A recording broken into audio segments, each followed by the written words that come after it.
Student, welcome back to my channel. आज हम study करेंगे न्यू टॉपिक जो है आपका सप्लाई सिस्टम। सप्लाई सिस्टम में आप सबसे पहले कवर करेंगे स्ट्रक्चर ऑफ पावर सिस्टम। तो स्टार्ट करते हैं। न्यू टॉपिक है आपका सप्लाई सिस्टम। इसमें आप कवर करेंगे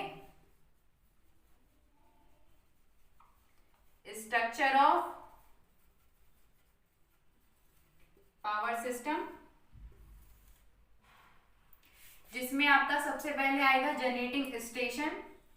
जनरेटिंग स्टेशन में आपकी इलेक्ट्रिकल एनर्जी या इलेक्ट्रिसिटी जनरेट होती है। Then this electrical energy is transmitted through transmission line. तो अब आपकी ट्रांसमिशन लाइन आएगी।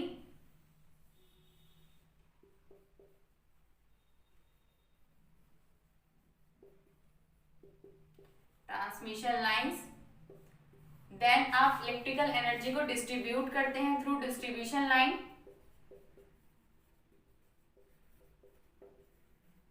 डिस्ट्रीब्यूशन लाइन, या आप इसको डिस्ट्रीब्यूशन सिस्टम भी बोल सकते हैं, क्योंकि इस सिस्टम में आप लोड को भी कवर करते हैं, तो आप इसको डिस्ट्रीब्यूशन सिस्टम बोलते हैं। तो इस टॉपिक को हम पहले भी कवर कर चुके हैं, बट ये पार्ट है सप्लाई सिस्टम का, इसलिए हम फिर इस टॉपिक को एक गुड फॉर्म में कवर करेंगे। तो इस टॉपिक पे आपके क्वेश्चन बनते हैं। पहला क्वेश्चन बनता है कि जो आपकी जनरेटिंग स्टेशन है, जनरेटिंग स्टेशन क्यों लॉन्ग डिस्टेंस पे होते हैं लोड सेंटर के। सेकंड क्वेश्चन आपका बनेगा कि आपकी जो ट्रांसमिशन लाइन है उसको क्यों हम हाई वोल्टेज पे रखते हैं, या जनरेटिंग स्टेशन को हमने सीधा डिस्ट्रीब्यूशन लाइन से कनेक्ट क्यों नहीं किया, बीच में ट्रांसमिशन लाइन को क्यों लाया है। और हमारी जो ट्रांसमिशन लाइन की जो वोल्टेज होती है वो हाई होती है। हाई वोल्टेज हम यूज करते हैं, एक्स्ट्रा हाई वोल्टेज यूज करते हैं, अल्ट्रा हाई वोल्टेज यूज करते हैं। एक्स्ट्रा हाई वोल्टेज का मतलब होता है voltage above 220 kV। Ultra high voltage का मतलब होता है वोल्टेज अबव 765 kV। तो पहले क्वेश्चन का आंसर देखते हैं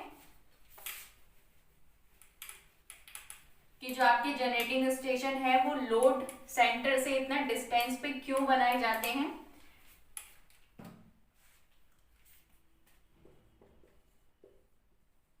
generating station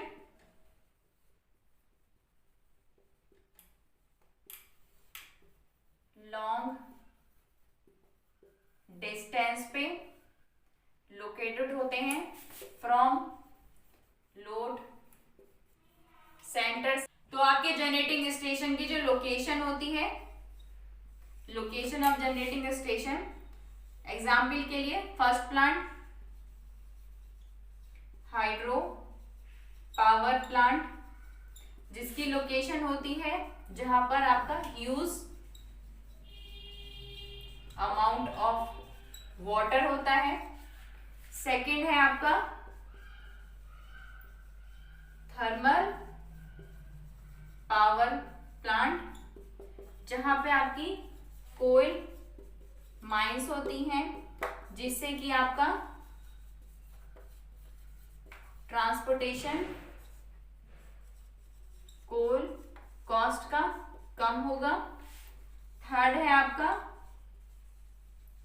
nuclear power plant. इसकी लोकेशन वैसे भी लोड सेंटर से हमारी दूर रहेगी सेफ्टी पर्पस के लिए, क्योंकि इस प्लांट से नंबर ऑफ रेस निकलती हैं, तो सेफ्टी पर्पस से इसे लोड सेंटर से काफी डिस्टेंस पे बनाया जाता है। सो ये रीजन है कि आपके generating station long distance cover करते हैं फ्रॉम लोड सेंटर से। तो सेकंड क्वेश्चन था आपका कि जनरेटेड इलेक्ट्रिकल एनर्जी को आपने हाई वोल्टेज पे क्यों ट्रांसमिट किया है, या ट्रांसमिशन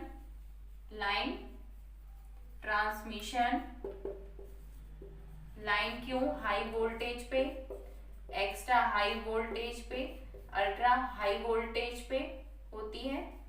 तो जैसे कि आपका जनरेटिंग स्टेशन है वो लॉन्ग डिस्टेंस कवर करता है फ्रॉम लोड सेंटर,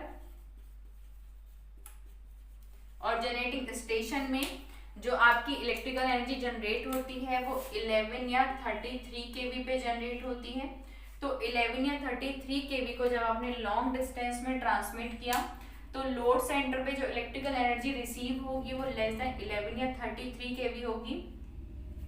तो इसके लिए आप ट्रांसफार्मर की एप्लीकेशन यूज करते हैं। इसमें आपका जो जनरेटिंग स्टेशन होता है वो same amount of electrical energy generate करता है 11 या 33 केवी। देन उसके बाद हम स्टेप अप ट्रांसफार्मर यूज करते हैं। Step up transformer